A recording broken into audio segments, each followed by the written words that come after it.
Happy Feast of Purim. Purim. Uh, just did destruction of Nicanor well yesterday going into this eve. Now this eve going into tomorrow eve, and the next day after that is the Purim. So we did the destruction of Nicanor on the 13th, 14, 15 of the month. We doing a feast of Purim. Wanted to get into Esther's. Kind of touch on it. Really just kind of want to read over it. Know most of the brothers and sisters probably been uh, doing the feast of Purim right now, so just want to kind of touch into this right quick. On uh, Esther's prayer to the Most High, man. I know, like, as all our brothers and sisters as they go on this walk, sometimes their heart be heavy, man, when they got to sacrifice something, man. So, you know, it's something that we had to do, man, is go to the Most High and pray to Him. Let's go to Book of Esther, chapter 4, and verse. No, let's start at Esther chapter 3, verse 13. And the letter was sent by post into all the king's providence to destroy and to kill and to cause to perish all the Jews, both young and old, little children, Shalakin, women, little children and women in one day, even upon the 13th day in the 12th month, which is the month of Adar, and to take the spoils of them for a prey. So we know that on the day of destruction of Nicanor, they were supposed to do that, but we also know on the 14th day they were supposed to kill him too. Why? When we go to the book of Esther, chapter 13, verse start at verse.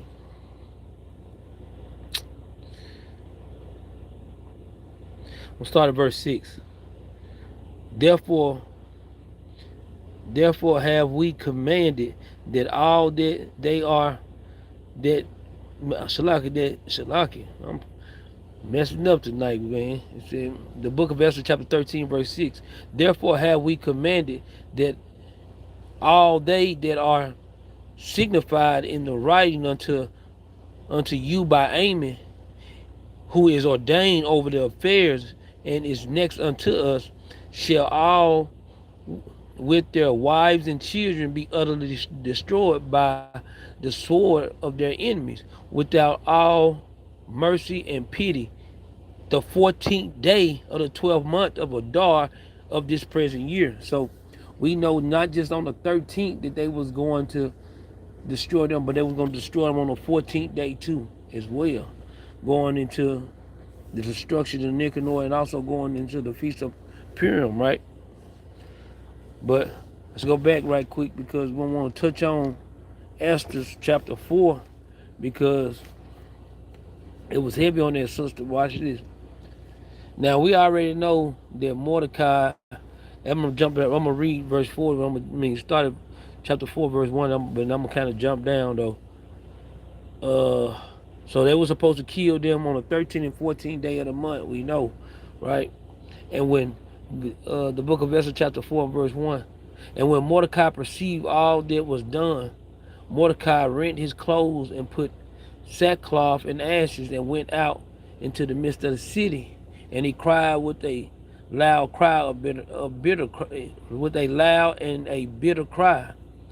And it came even before the king's gate, for none might enter in the king's gate clothed with sackcloth, because he didn't really he was working in the king's court, and they didn't want him to be sitting up in there with sackcloth. But and Ak was born in like a mug, man, knowing that they were plotting to set up to kill the children of Israel. So even in Mordecai's prayer, watch this. The book of Esther chapter 13 and verse 8, because this is going to when Mordecai put the sackcloth and ashes on him. Mordecai had went and started saying him a prayer too. Watch this. And then Mordecai thought upon all the works of the Lord and made his prayer unto him. See, because Mordecai, when he heard about the thing that was going on with the children of Israel, man, it pained them, man. So, the book of Esther chapter 13, we're going to start at verse 9. We done read verse 8, so read verse 9. Saying, O Lord, Lord, the King of Almighty, for the whole world is in thy prayer, and if thou hast appointed to save Israel, there is no man that can gainsay thee. For thou hast made heaven and earth and all the wondrous things under the heavens. Thou art the Lord, thou art Lord of all things, and there is no man that can resist thee, which art the Lord's. Because we know, according to Proverbs 21, that the Most High God is in the hands, controls the hands of the king. Watch this. We all know that we should kind of know this precept. The book of Proverbs chapter 21 and verse 1. The king's heart is in the hands of the Lord. As the river run, as the river of water, he turn it whatsoever he will. So we know that the Most High God controls the king, man. And whatsoever the Lord could turn their king heart, that's what the king gonna do, right? Shalom. Shalom, shalom, shalom. Let's go back. So we know Mordecai said the prayer, but also as Mordecai said the prayer, all Israel said the prayer too. Watch this. I'm gonna jump down. Esther chapter 13 and verse 17. Because Mordecai said the prayer and he started lamenting, and then the children of Israel, they started saying the prayer and they was lamenting too. Watch this.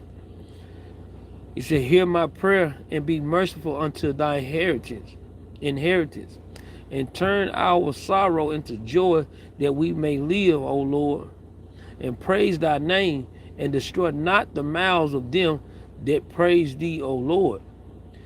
All Israel in like manner cried most earnestly unto the Lord, because their death was before his eyes. So not just Mordecai was on the prayer, all Israel was on prayer too. But we're going to hold that precept because we want to go back, because we know that Esther had to do a good job. So as they was doing the job, you know, after Mordecai was lamenting, you know, so now Esther's want to find out what's going on. So this is what happened.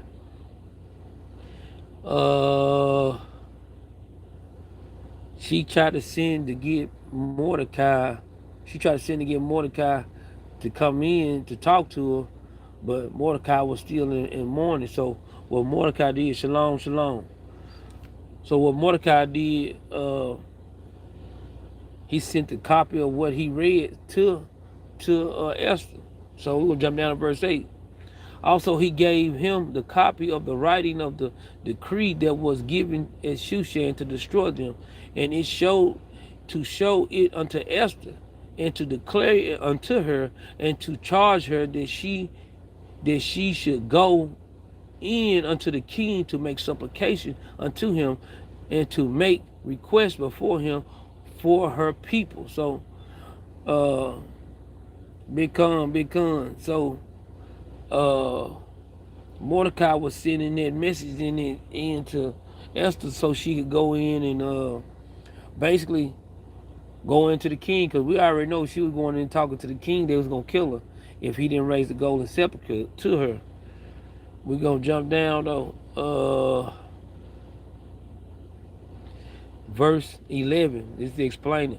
And all the king's servants and the people and the king's providence do know that whosoever, whether man or woman, shall come unto the king into the inner court, who is not called, there is one law of his to put him to death, except such to whom the king shall hold out the golden scepter, that he may live. But I have not been called to him unto the kings these 30 days. So she already know that, she had been calling him for the next 30 days. So she was looking like she was scared to go up in there because she didn't know what was the next thing.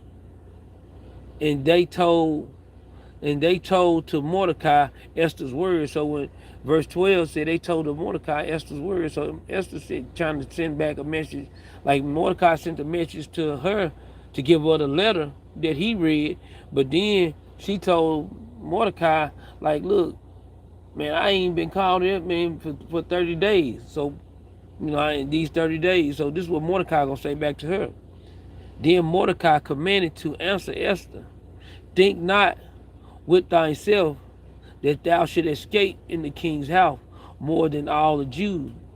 For if thou altogether holdest thy peace at this time, then shall their enlargement and the deliverance arise to the Jews from among another place, but thou and thy father's house shall be destroyed.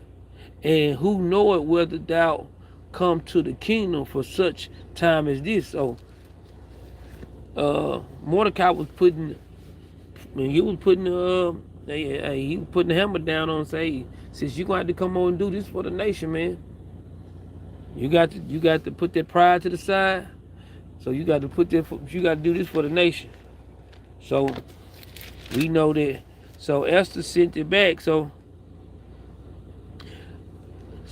after he said this, okay, let me read down a little bit more because he's got a little bit before we read, because we finna get ready and go into that prayer. Then Esther, verse 15, Esther chapter 4, verse 15. Then Esther bade them return Mordecai this answer. Go gather together all the Jews that were present in Shushan, and fast ye for me, neither eat nor drink 3 days, nor 3 days, nor 3 days, night or day. I also and my maidens will fast likewise, and so will I go in unto the king, which is not according to the law. If I perish, I perish. So Esther took the challenge on, man. We know that, but we glad, Capt, Benaniyah did a good class, man, on Feast of Purim, man, on the Sabbath. That's why I want to come back and just touch this part on the prayer. Now we finna get into Esther's prayer, man. The book of Esther, the rest of Esther is in an Apocrypha, chapter 14 verse 1.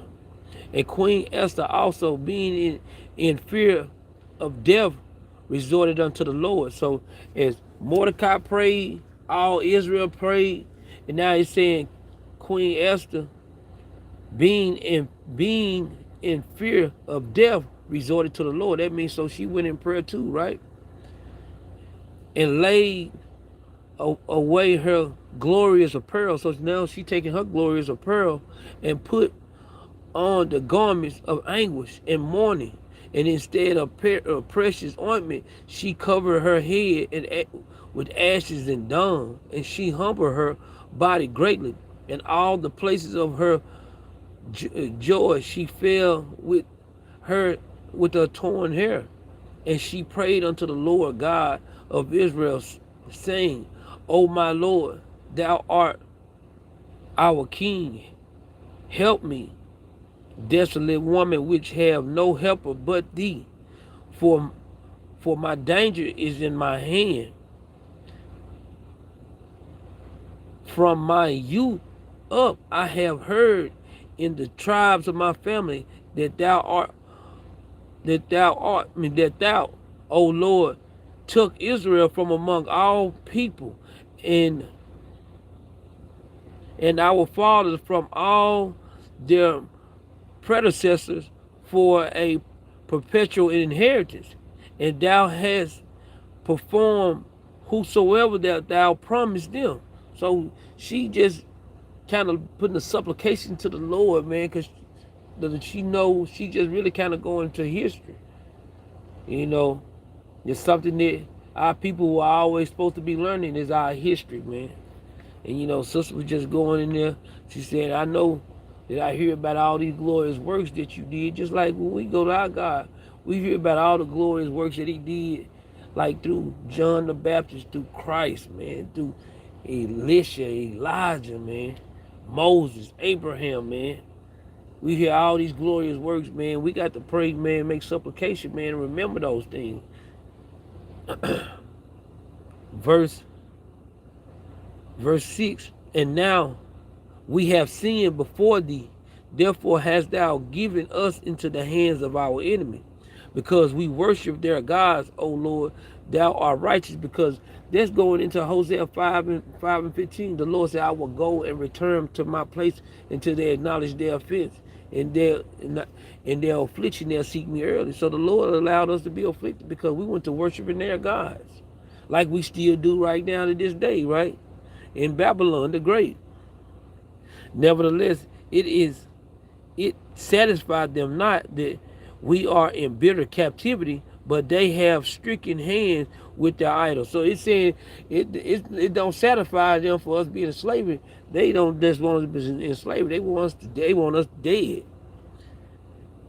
That they will abolish the things that thou with thy mouth hast ordained, and destroy thine inheritance, and stop the mouth of them that praise thee, and quench the glory of his house and thine altar, and open the mouths of the heathens to set forth praise to their idols, of the idols, and the magnifying of the fleshly king forever. So she wanted them to she wanted the Most High God to shut the mouth of them heathens, man, because what they wanted, they wanted us to worship their idols. They want us to praise their idols. They wanted us to stop our laws and go do what they doing, because they felt like they didn't have no peace. When we do our laws, statutes, and commandments, they feel like they don't have no peace. And it's the same way they feel right now. Watch this. I'm going to jump back over to chapter 13, but I'm coming back to chapter 14 because it says it plain. Watch this. The book of Esther, chapter 13, verse 14. Declare unto us that in all the nations throughout the world there was... Got a phone call. Hold on. Shalak. Declare unto us that all the nations throughout the world there was scattered a certain malicious people that had laws contrary to all nations, and continually despised the commandments of the king, so as the ununiting of our kingdom honorably and intended by us cannot go forth. Seeing then we understand that this people alone is continued to opposition unto all men, deferring the strange manner of their laws, and evil affected to our states, working all the mischief they can, that our kingdom may not be firmly established. So they was thinking like, well, if they doing their law, statutes, and commandments, their kingdom can't be firmly established. That's the reason why their kingdom is established the way it is right now, because we got away from our law, statutes, and commandments. But since we getting back to our law, statutes, and commandments, that's when you see a kingdom start to crumble. And this is what we faced with, right? Okay, let's go back to Esther chapter 14. We're gonna start at verse 10. No, verse 11. O Lord, give not the sepulchre unto them that be nothing, and let them not laugh at our fall, but turn their devices upon themselves, and make him an example that he had begun this against us. All praises, all praises. Remember, O Lord, make thyself known in time of our affliction, and give me boldness, O King of the nations, and the Lord of all power. So she asked the Most High God to give her power, because sister was hurting. She was facing life or death, So she had an option: is she gonna do it for the nation or she not? But she was going either way. She was gonna perish, Like she say, if I perish, I perish. So if she didn't do it, she still took a chance of perishing. So she just go ahead and put it on the line. We'll see. Throw the prayers up. Make sure the Most High God lead us and guide us, man. Because you know the Lord controls all things, and we got to have that faith, man. Right? I'm gonna read verse 12 because 13 is a heavy part. It said, "Remember, O Lord, make thyself known in time of our affliction, and give me boldness, O King of the nations, and Lord of all power. Give me eloquent speeches in my mouth before the lion. Turn his heart to hate him that fighteth against us, that there may be an end of him and all that are like-minded to him." So she doing a prayer, asking the Lord to say, turn the lion. That goes into the king. She wanted the king to turn against Haman because he the one that had hate against us, man. So hey, sister throwing up the mighty prayers, man. All praise to the Most High for that. But deliver, verse 14, but deliver us with thy hand, and help me that am desolate, which have no other helper but these. Verse 15, thou knowest all things, O Lord. Thou knowest that I hate the glory of the unrighteous, and abhor the beds of the uncircumcised and all the heathen. Thou knowest my necessity, for I abhorred the signs of my high estate, which is upon my head in the days wherein I shew myself, that I abhorred it as a mistress rag, that I wear it not when I am private by myself. So she said, when I'm by myself, I don't put these royal apparels on. I don't be sitting in the mirror glorying over what I got because I'm in this palace. Because she's saying it don't mean nothing to me. I don't care nothing about these heathens, man, and what they do. Man, that sister was fervent in spirit, man. That's why the Most High God was looking down, and guess what? And accept them prayers from this sis, right? Verse 17, and that my handmaids had not eaten at Haman's. She said that thine handmaid had not eaten at Haman's table, and that I have not greatly esteemed the king's feast, nor drunk wine in the drink offering. So she didn't partake in nothing in the kingdom. In that kingdom, she wasn't even partaking in that stuff. She wasn't partaking in none of that stuff, man. She didn't even like to be there. Watch this. Neither had thine handmaid any joy since the day that I was brought hither to this present.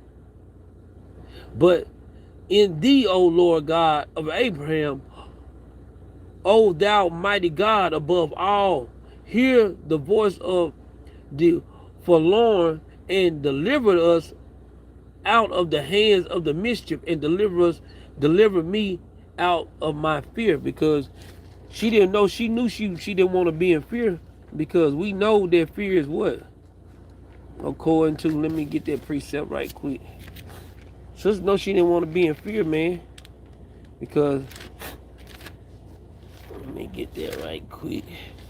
We know fear is what? Watch this. Nehemiah chapter 6 and verse 13. Therefore was he hired that I should be afraid and do so in sin. So when we go into fear, guess what? We go into sin, man. So this is what sister did. That's why she said, deliver me from my fear, because she didn't want to go into fear. Because when you go into fear, that's when a lot of people go into sin, man. That's when we all go into sin, when we go into fear. Now we start questioning God. We start trying to figure out things on our own instead of seeking our God. Because when we get into fear, it makes it makes us go into a level that now we lean into our own understanding, man. That's why the Lord said, trust in the Lord with all thy heart and lean not to thine own understanding, man. You know, like you say, I just want to come in here and just want to read a prayer, you know, read sister prayer, and just kind of want to go through the precepts a little bit, man. You know, late night. I know my load ready, but I just want to come in, like you say, read a couple precepts, man, and kind of stay in the spirit, man, with this thing, man. Uh, we said follow God's law, statutes, and commandments. So I want to get ready to read the law. Uh, the book of Leviticus, chapter 19, verse 31. All praise. Regard not them that have familiar spirits, neither seek after wizards to be defiled by them. I am the Lord. I am the Lord your God. So, the Lord tell us, man, hey, regard not the familiar spirits, man. Like you say, that's a good read, brothers, sisters, man. If y'all want to go in there and, read the book of Esther, since we in the Feast of Purim, just like we run around going to see all those Christmas movies and stuff when we was in the world, I guarantee you, brothers and sisters, done seen that little boy stick his tongue on that pole every year around Christmas time. He go over there, he be at school, they dare him to stick his tongue on the pole, he stick his tongue on the pole, he got hung on the pole, I guarantee. Man, he got stuck on the pole for some ice or something, I don't know. But I guarantee you we seen that little boy every year stick his tongue on that pole. Or I guarantee we see Charlie Brown, Christmas Carol, Christmas movies. We always see all these things, man, every year. But when it comes to our history, guess what, man? It's time for us to start digging into our history to know these things. So when we follow God's law, statutes, and commandments, it always keep us, man, in a good state of mind and us in good spirit, man. Happy Feast of Purim. Happy destruction of Nicanor. All praise to the Most High. Y'all shall bless. Shalom.